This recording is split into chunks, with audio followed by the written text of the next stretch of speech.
first sunrise of 2019. Still at Monaco. This is my last day in Monaco. We're about to move somewhere else, which I can't really mention right now. Just ran up 2 flights of stairs, so I'm out of breath. But anyway, last time in Monaco.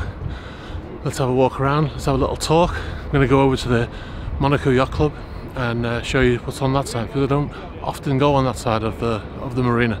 So okay, let's go. Alright, can anybody identify the flag on this boat?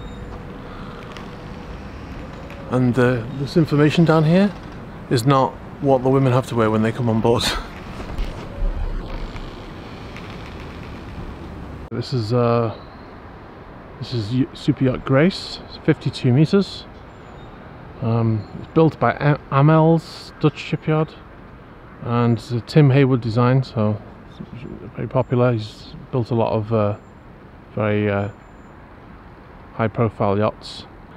And apparently, according to Boats International, I'm not sure if this is up-to-date information, but it's been listed for sale. I don't know what the price is. It's one of those, if you want to know, you have to ask. But it's for sale as far as Boats International is concerned. Alright, so behind me is the Monaco Yacht Club, or the Yacht Club de Monaco. If you ever see a yacht and it's got YCM on the back, it'll say Monaco YCM. If you see that, it's a member of this club, or the owner is a member of this club. It's a very exclusive club. It's about 2,000 members, I believe. It's not a club you can go in and join. You have to be invited by a sponsor and a seconder. So somebody in the old boy network, one of your chums, has to say, "Oh, why don't you join the yacht club?" And then they put you forward. They write out a reference and they submit it, and they have to have a second person to say, yes, this guy would be a good member of the club. And then you get you pay you 10 million euros. That's a joke, by the way, and you're a member of the club. So the yacht club is effectively upstairs. On the lower deck here, you've got shops and restaurants and stuff like that. But the yacht club is very exclusive. You can't get to it unless you remember, like I said, it was opened in 1953 by Prince. I'm going to slaughter the pronunciation, but Prince Rainier, or Rainier, I'm not sure how you pronounce it. This is the father of Prince Albert II, who's the reigning prince now. It was opened by him in 1953, and the Prince Rainier, I'm not even going to try and pronounce it anymore. The prince at the time, the reigning prince, he was famous. Well, he was famous for being the Prince of Monaco, but he was also famous for marrying Grace Kelly, the actress, the American actress. She after she married him, she retired from acting, and she came here to be a prince, a bit like what Meghan Markle's doing right now. Very famously, she died in a car, well, what was believed at the time to be a car accident. She did in fact have a car accident, but what actually happened is she had a brain hemorrhage, and that caused the accident. And they said that she had a second one, which they believe was as a result of the trauma of the accident. So yeah, so she had a brain hemorrhage anyway. So it looked like she was gone before she even had that crash. But anyway, yeah. So this is obviously, these are the parents of the current prince, the reigning prince now.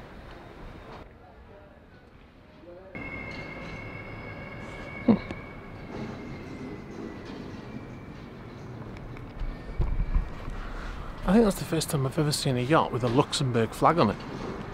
Alright, so the yacht behind me, this is Multiup Siren, I'm not sure how you pronounce it. I've seen it a lot in Monaco. It's obviously it's home. I've also seen it in other places, Corsica in the summer. One of the unusual things about this boat, in actual fact, as super yachts go, this is quite an old one. This is 1991 it was built, or it was delivered in 1991. It was one of the last built. It's a Fed ship. It was one of the last built by a designer called Jan Bannenberg, who was a legend in the industry. And before he died, this was the last one he actually did. And the reason why it's unusual, it's been owned by the same person since its launch. So from 1991 to now, same owner. That's pretty rare. they do tend to change hands. The super yacht owners will build a yacht like that. I mean, the people who can afford to build yachts like this, they build one, and then, you know, 5 or 6 years later, they've decided it's not big enough. They need more space. They need more space for, you know, the new family or whatever. So they build a new one and sell the old one. But this one has been owned by the same person since its launch. That it had a stern extension done. So the yacht was went into refit in 2007, and it was extended by 2.5 meters. So it had this. I think the swim platform was extended. It's also where the tenders usually come alongside to drop the owners on and off, but it's they use it for jumping into the water occasionally. A couple of other things it had done in that refit is it had. Whoop! I'm stood on a floating platform here, and it's moving quite a lot, so I just nearly fell over, and I feel like a pack mule right now because I've got my bag on, my drone here, so I'm pretty laden. Anyway, what I was going to say is it had low noise propellers fitted in that refit, and it also had a big AV upgrade.